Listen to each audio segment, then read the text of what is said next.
Hi everybody, welcome to the Wild World of Frogs webinar for Bangladesh CVASU and anybody else who is listening. I am Dr. Kerry Kriger. I'm the founder and executive director of Save the Frogs, and I'll be giving you a slideshow for a half of an hour to give you an introduction to amphibians and their natural history, and the threats they face in the world, why they are important and worth saving, some ways that all of you and all people can help save frogs, and then talk to you about some of the work that I've done with Save the Frogs since I started the organization almost 4 years ago.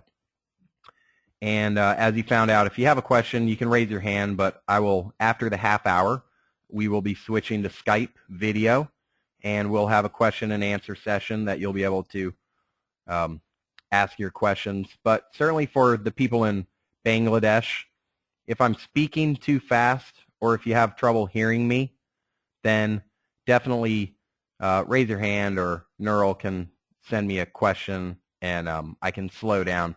So before I keep going, can all of you raise your hand again just to make sure that everything is good so far? So I got Michael and Spencer, good. Neural, everything sound good to you over in Bangladesh?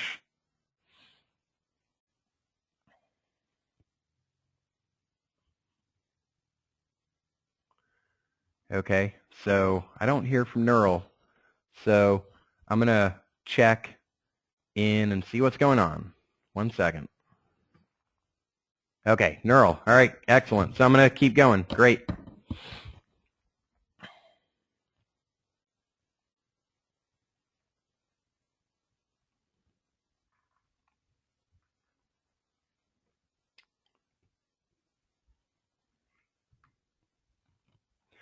Okay, so amphibians are made up of 5 different major groups, and the first one, the most famous, is the frogs. And so you've all seen frogs before. Very similar to frogs are the toads. Frogs and toads are essentially the same. Toads tend to have drier skin, some of these big bumps. We can see on this toad a big gland behind the eye that's packed full of toxins to help protect it. But frogs and toads are pretty much the same. And then there's the salamanders and the newts. And salamanders, arms, legs, and also a tail. Same with the newts, arms, legs, and a tail. The newts and salamanders are pretty much the same. Newts tend to have a lot of toxins on their skin, poisons to help protect them.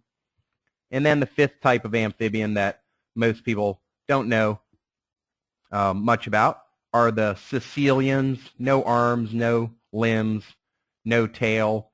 And we don't have them in North America. I don't think you guys have them in Bangladesh either. They're in Central America, South America, Southeast Asia, and Africa. So those are the 5 amphibians: the frogs, toads, newts, salamanders, and caecilians. And often confused with amphibians are the reptiles. So reptiles are really cool, but they're different than amphibians.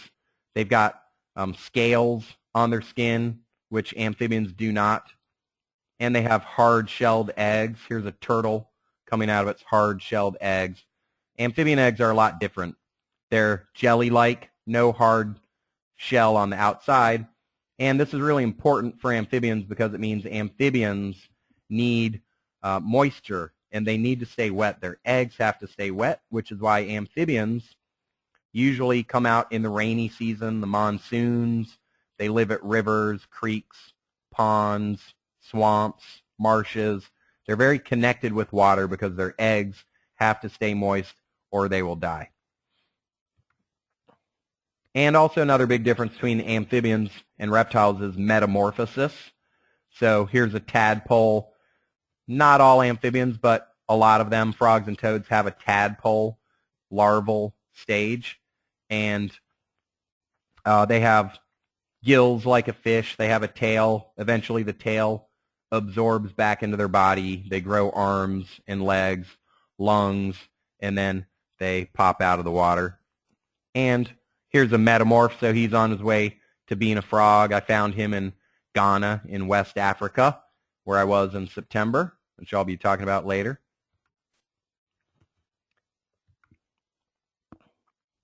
And then eventually they're full-grown frogs. And frogs are really interesting. They're amphibians, and amphibian, the word actually means that they have two lives, one on land and one in water.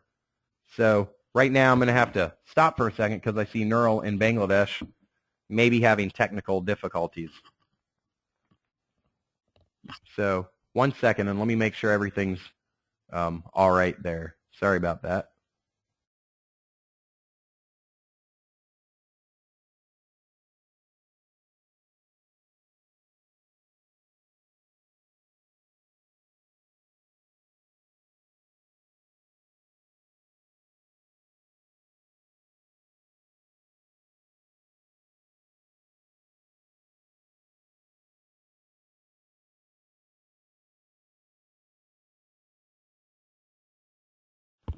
Hi, Neural. I saw you went offline. Can you raise your hand to let me know everything is fine and that I should continue? Or you can send me a question if you're having problems.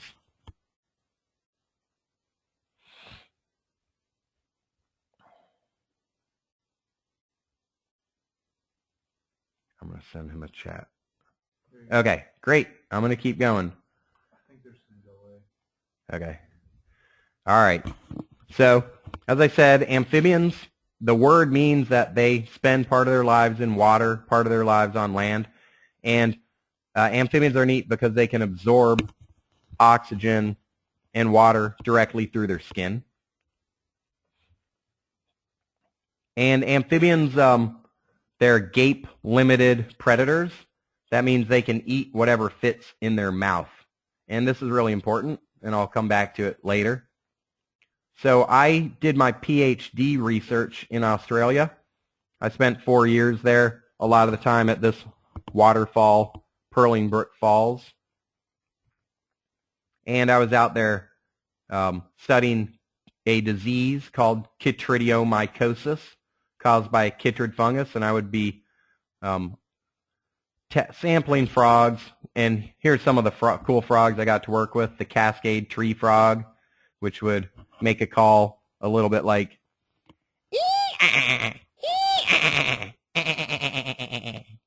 and the emerald spotted tree frog, which would go and my favorite, the southern orange-eyed tree frog.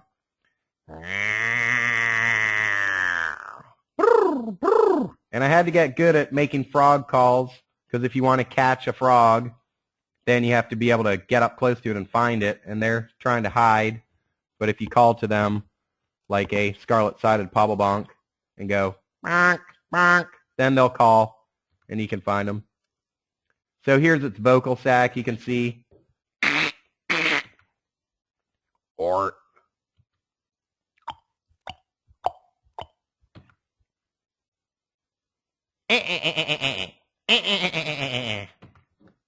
Yeah, so those are some of the frogs that I worked with in Australia. And frogs are really interesting, but the reason I started Save the Frogs is because amphibians are under a lot of threat around the world. And right now, there's at least 2,000 amphibian species that are on the verge of extinction. So if we do not do anything to protect them, then they will likely go extinct. And about 200 amphibian species have already completely disappeared in recent decades. So this is an extinction rate several thousand times faster than it should be. So it's a very serious problem, and I'm going to talk to you about some of the reasons amphibians are disappearing. One of the biggest problems worldwide, especially in the lowland areas, is habitat destruction, deforestation for agriculture, cattle ranching, logging, timber, housing developments, suburbs, destroys habitat, wetlands get dried, and frogs lose their homes. So if we don't protect wilderness, then it'll end up looking like this destroyed rainforest area in Australia. Another big problem for frogs and amphibians is over-harvesting, taking them out of the wild so that they get used as pets or as food. And the poison dart frogs have a lot of trouble, brightly colored species, because people like to have them as pets. So they get taken out of their home. And at least in America, we import several million wild-caught frogs into the country each year. So that puts pressure on wild populations and causes trouble. And then frog legs are a problem. People like to eat frogs. In America, a lot of people eat frogs. I know that in India, there's a lot of frog leg eating. Africa, all around the world, people like to eat frogs because they're generally easy to catch. And it's a free food source if you can go out and catch it. And I'm fairly certain in Bangladesh you have a problem with frog legs eating as well. And actually, it's been estimated that between 100 million to 1 billion frogs are taken out of the wild each year. Non-native species cause problems in California, where I am, in the United States. There's non-native fish that eat frogs and tadpoles and eggs. Non-native crayfish like to eat native amphibians. And also the American bullfrog, which is farm-raised for frog legs around the world. And they are non-native species all around the world and right here in California. And they cause big problems because they have a very large mouth and they like to eat native frogs. Pollution and pesticides are a problem because amphibians live, most of them, in the water, at least part of their lives. And whether the pollution and chemicals are coming straight from a factory or from people's homes, and even if they go up into the air, like you can see these smokestacks, eventually gravity is going to bring all the chemicals back down, either in the rainfall or however it makes it to the stream or the pond where the frogs live. And amphibians have thin, permeable skin. They absorb what goes up in their skin, and that can cause a lot of problems. Pesticides are a problem. In America, we have 18,000 different legally registered pesticides. And one of them, like this, atrazine, causes immunosuppression, immune difficulties, hermaphroditism, complete sex reversal in frogs, even at 2.5 parts per billion. And it's just one of 18,000 different pesticides in the United States. And that pesticide atrazine is used all around the world. Climate change is a problem because amphibians are very dependent on moisture. And if they're used to rain and it doesn't rain, then they have problems. Or if their pond dries up because there's no rain, there's a problem. If they live in the cloud forest, up in the mountains and the rainforest, and the cloud levels rise because the earth is heating up, then their habitat dries up and they have problems. Even in America, in Yellowstone National Park, which is one of the world's oldest national parks, been national park since 1872, even in Yellowstone, the ponds are drying up from climate change and from drought, and the amphibians there in that protected area are starting to decline in numbers. I spent 4 years in Australia researching the chytrid fungus, Batrachochytrium dendrobatitis, and this fungus causes a disease, chytridiomycosis, that has driven about 100 amphibian species to complete extinction in recent decades. And the fungus primarily affects amphibians that live in the mountains because the fungus does best in cool climate. And so amphibians that live in mountain streams, like this Flay's barred frog, which is an endangered frog from Australia, they have trouble because the chytrid fungus is spreading around the world as humans ship about 100 million amphibians around the world each year. We ship them for use as pets, food, bait, in laboratories, and for zoos with very little disease testing. And once the fungus is loose in the wild, say a frog escapes, a sick frog infects native populations, there's not much we can do about it right now. So it's really important to stop the spread of the chytrid fungus through these economic trade routes.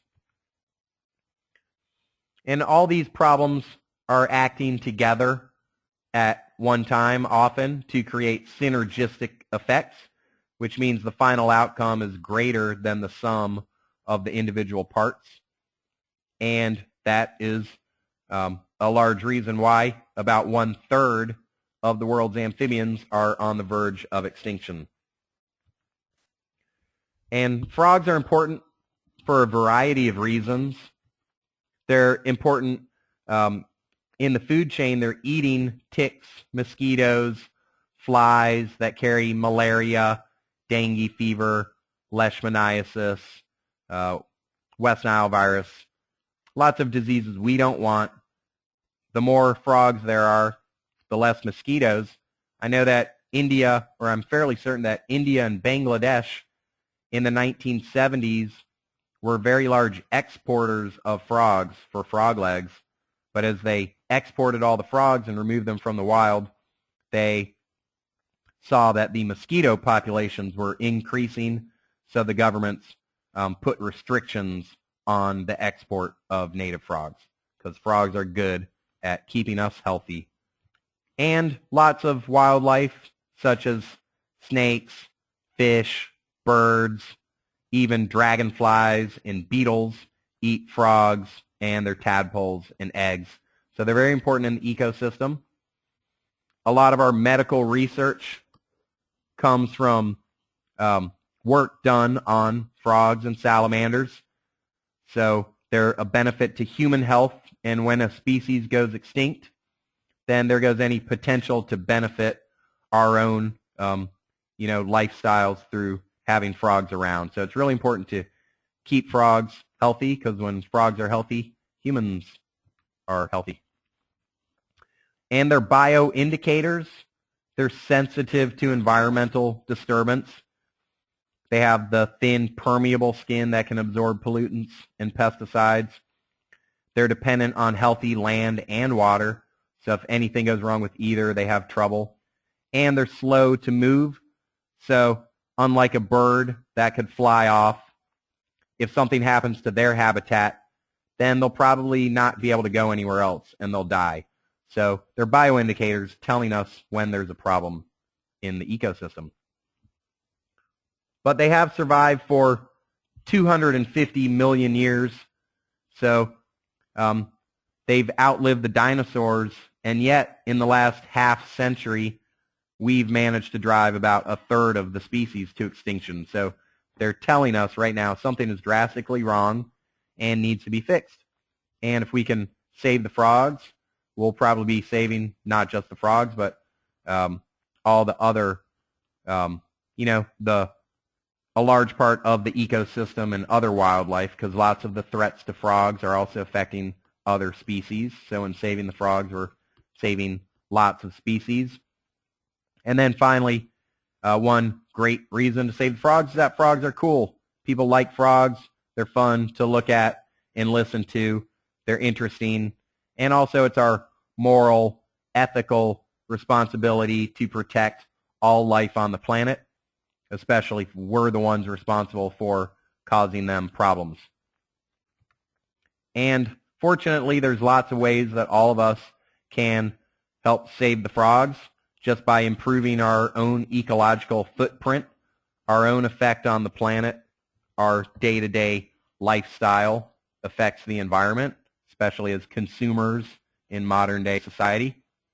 So one easy thing people can do is not use pesticides and try to eat food and wear organic cotton that was not sprayed with pesticides, because pesticides end up in the streams and they're bad for humans, bad for frogs.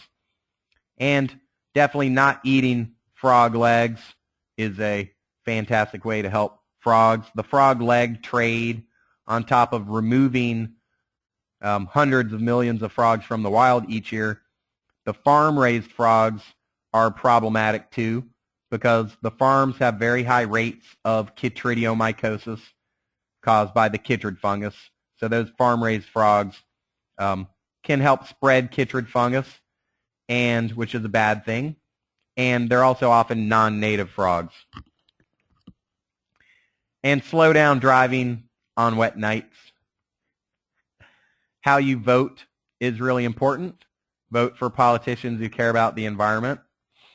And all of you, certainly over there in Bangladesh, you're probably working on your degrees, and it's certainly great. The more people going into amphibian biology, the better, because there are not many people in the world working on amphibians, considering there are at least a couple thousand threatened species.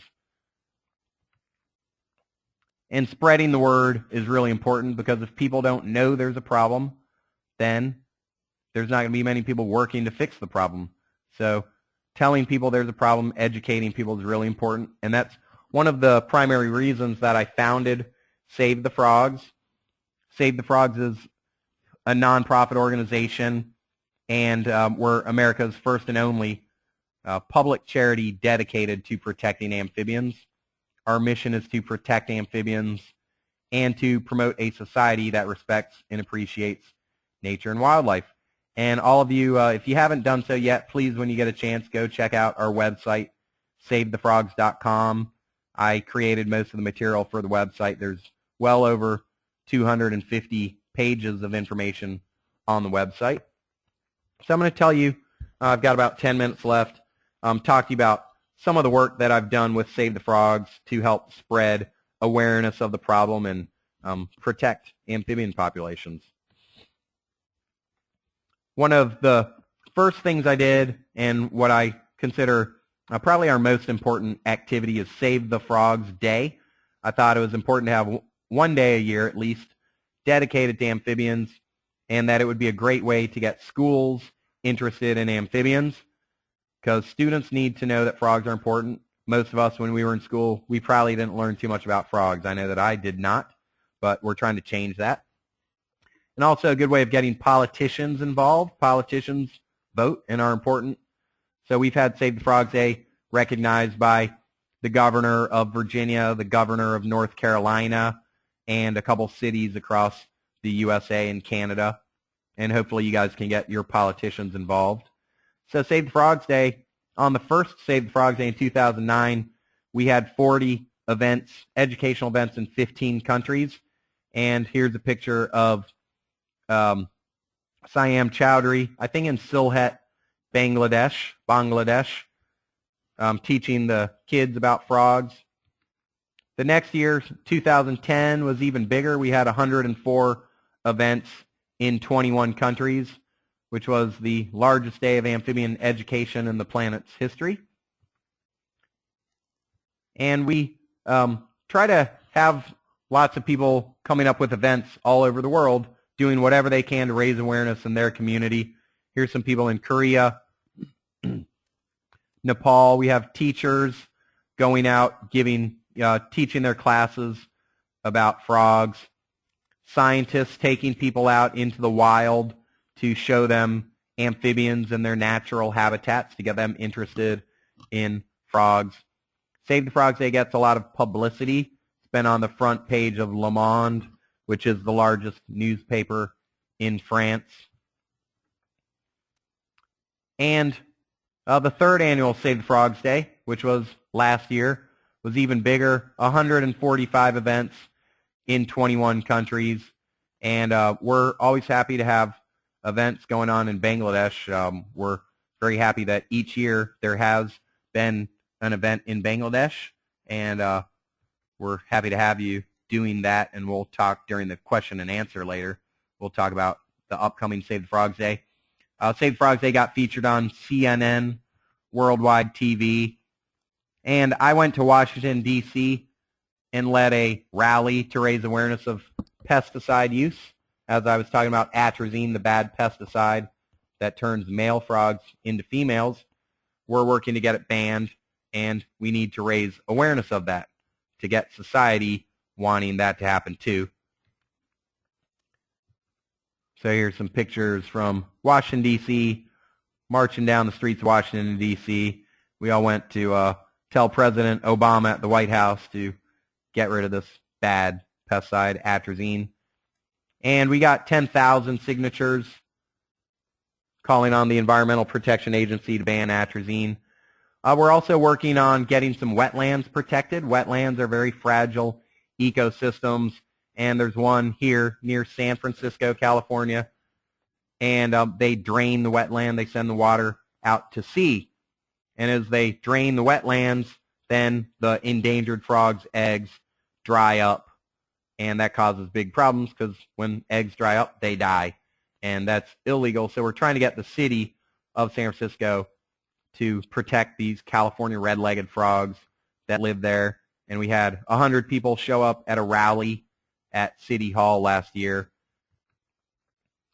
We get lots of kids involved on Save the Frogs Day and events going on in Nepal. We've had several events there. India, Uganda. And so right now we're planning on the 4th annual Save the Frogs Day. And we're going to have a big event, Drumming for the Frogs, in San Francisco, educational event, and also a race, a running race in Seattle as a fundraiser and to spread awareness. So other things, I just have a few minutes left. I'll run through fast. I give a lot of presentations. I've given 168 Save the Frogs presentations to schools, universities, nonprofit organizations, government agencies, spreading the word, making people know that frogs are important. We've gotten our first law in place. We got legislation through the city of Santa Cruz to make it illegal to import these non-native bullfrogs. They're not native. They eat our native frogs and cause problems. We've had protests at restaurants that sell frog legs and refuse to stop. And we've even gotten a bunch of kids showing up to protest, which I think is great because the kids are getting interested in protecting amphibians. We've gotten restaurants and 76 supermarkets to stop selling frog legs. Providing training for scientists. I gave a 5-day course in Panama on how to detect the chytrid fungus using PCR. A year and a half ago, I went to Korea and was a speaker at their first International Amphibian Symposium.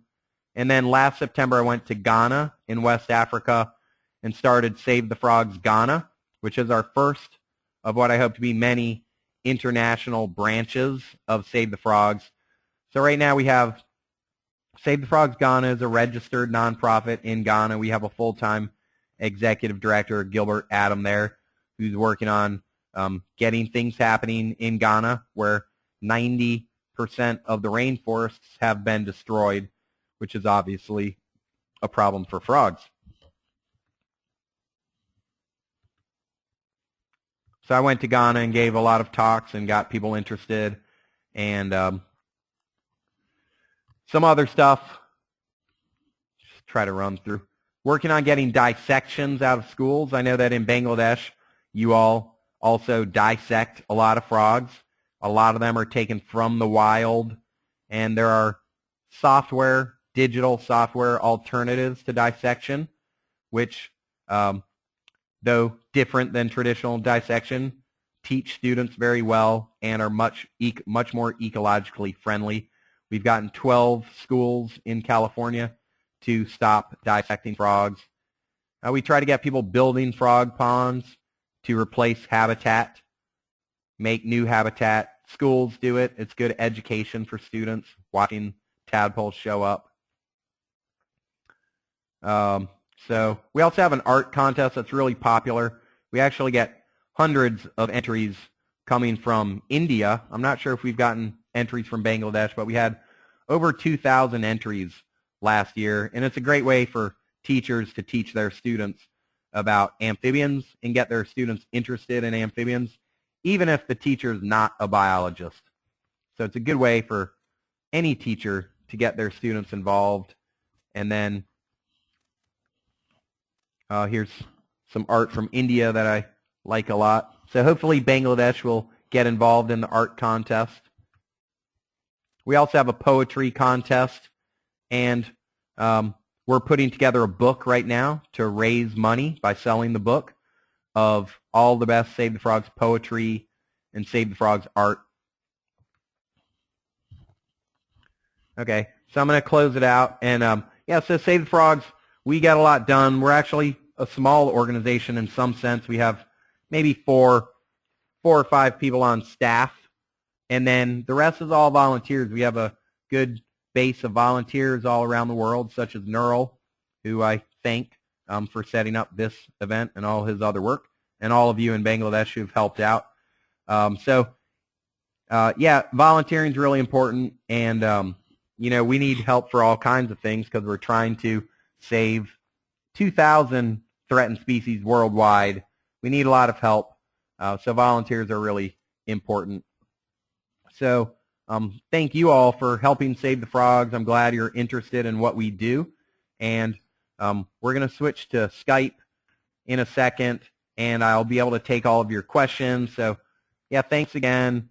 Please tell everybody you know about Save the Frogs, spread the word, raise awareness, and once people know there's a problem and they're excited about helping, a lot gets done.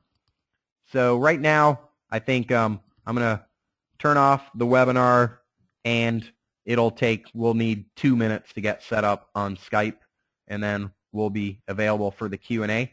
For those people logged into the webinar who are not in the conference room in Bangladesh, yeah, I don't think you'll be able to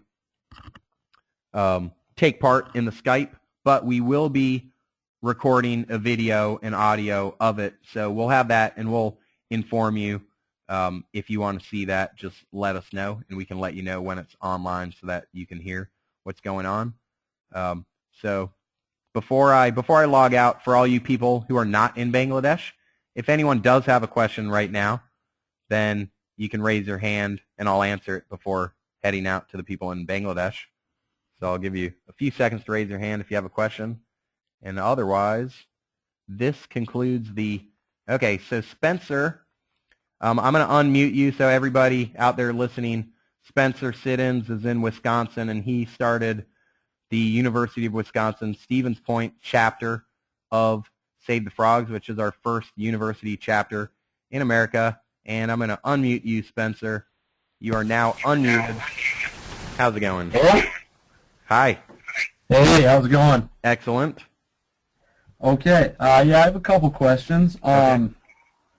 One, the frog pond contest. What do you suggest is the best way to get started on finding a plot of land and going about building a pond and the size of the pond and things like that?